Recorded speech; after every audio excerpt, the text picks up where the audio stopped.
Friends, ચાલુ બંધારણ જાણીએ સિરીઝમાં આપણે આજે પહેલું લેક્ચર સમવાય એટલે કે સંઘીય તંત્ર વિશે જાણીશું.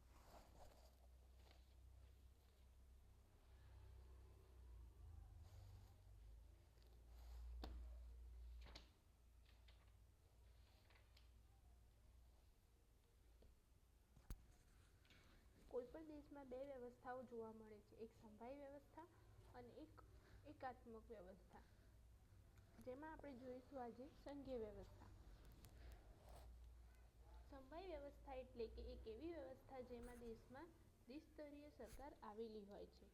સમવાય વ્યવસ્થામાં એવી વ્યવસ્થા છે જેમાં દેશમાં દ્વિસ્તરીય સરકાર આવેલી છે. સરકારના બે સ્તર આવેલા હોય છે. કયા કયા? તો કેન્દ્ર સરકાર અને પ્રાદેશિક સરકાર, જેને આપણે રાજ્ય સરકાર કહીએ છીએ. આ બંને સરકારો વચ્ચે બંધારણ દ્વારા સત્તાનું વિભાજન એટલે કે ડિવિઝન ઓફ પાવર કરવામાં આવેલું હોય છે. બંધારણે જ સત્તાનું વિભાજન કરી આપેલું હોય છે.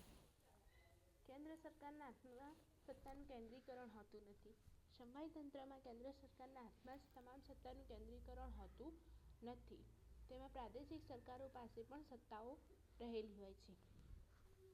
અમેરિકા, કેનેડા, બ્રાઝીલ, ભારત વગેરે દેશોમાં સમવાય વ્યવસ્થા જોવા મળે છે.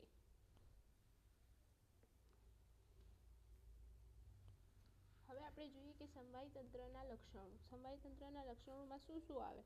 તો તેમાં પહેલું આવે કે સત્તાઓનું વિભાજન બંધારણ દ્વારા કરેલું હોય છે. બંધારણમાં જ કેન્દ્ર સરકારની અને રાજ્ય સરકારની સત્તાઓ આપેલી હોય છે. આવા દેશમાં બંધારણ સર્વોચ્ચ હોય છે. લેખિતમાં બંધારણ હોય છે. લેખિત બંધારણ હોય તેમાં કેન્દ્ર અને રાજ્યની સત્તાનું વિભાજન કરેલું હોય છે. બંધારણમાં સહેલાઈથી સુધારા વધારા થઈ શકતા નથી, એટલે કે તે કઠોર અને જડ હોય છે. બે સરકારો જોવા મળે છે. કઈ કઈ? તો એક કેન્દ્ર સરકાર અને પ્રાદેશિક સરકાર. જે કેન્દ્ર સરકાર છે એ આખા કેન્દ્રમાં એનું વહીવટ કરશે અને કાયદાઓ બનાવશે, ને પ્રાદેશિક સરકાર એટલે કે રાજ્ય સરકાર એના રાજ્ય પૂરતા કાયદા બનાવશે અને તેનું અમલ કરાવશે. કેન્દ્ર અને પ્રાદેશિક સરકારો વચ્ચે સત્તાનું વિભાજન થયેલું હોય છે. દ્વિગૃહી ધારાસભાઓ હોય છે, એટલે કે બાયકેમેરલ લેજિસ્લેટર હોય છે. બે ગૃહો હોય છે. સ્વતંત્ર ન્યાયતંત્રનો સિદ્ધાંત ઇન્ડિપેન્ડન્ટ જ્યુડિશરી.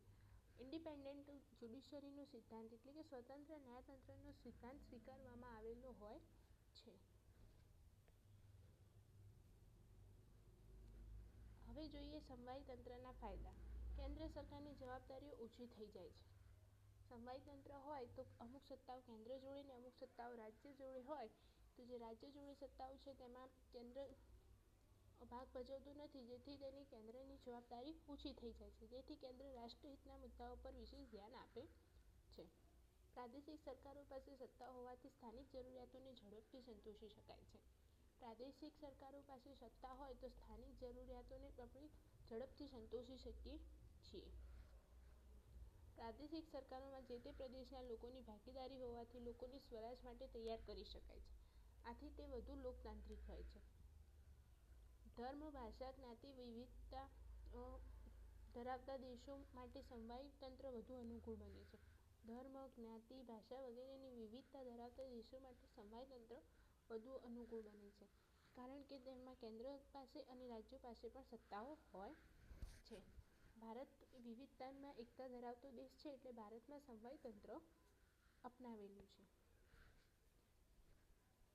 હવે જોઈએ કે સમવાય તંત્રના ગેરફાયદા.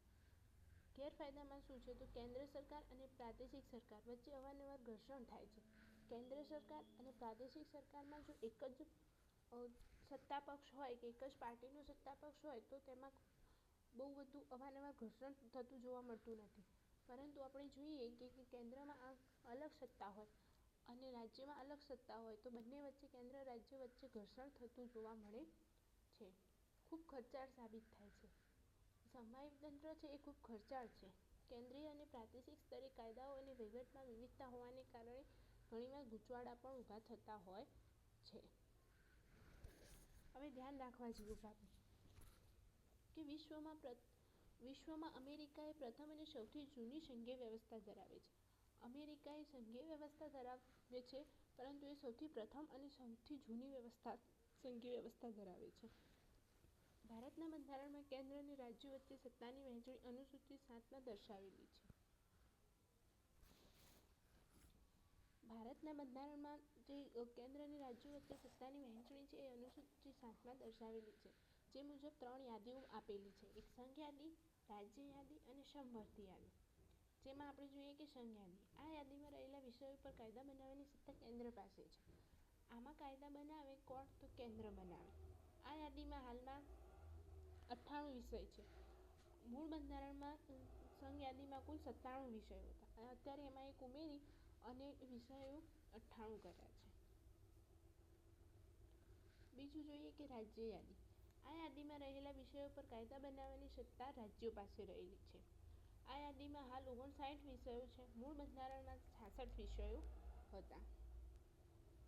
હવે ત્રીજી જોઈએ કે સંયુક્ત યાદી અને સમવર્તી યાદી. સંયુક્ત યાદી એટલે ભેગી અને સમવર્તી એ જ સંયુક્ત યાદી. આ યાદીમાં રહેલા વિષયો પર કાયદો બનાવવાની સત્તા કેન્દ્ર પાસે અને રાજ્યો પાસે સંયુક્ત રીતે રહેલી હોય છે. આ યાદીમાં હાલમાં 52 વિષયો છે. મૂળ બંધારણમાં આ યાદીમાં 47 વિષયો હતા. Thank you for watching this video. Like, share and subscribe. Next લેક્ચરમાં આપણે એકાત્મક તંત્ર જોઈશું. Thank you.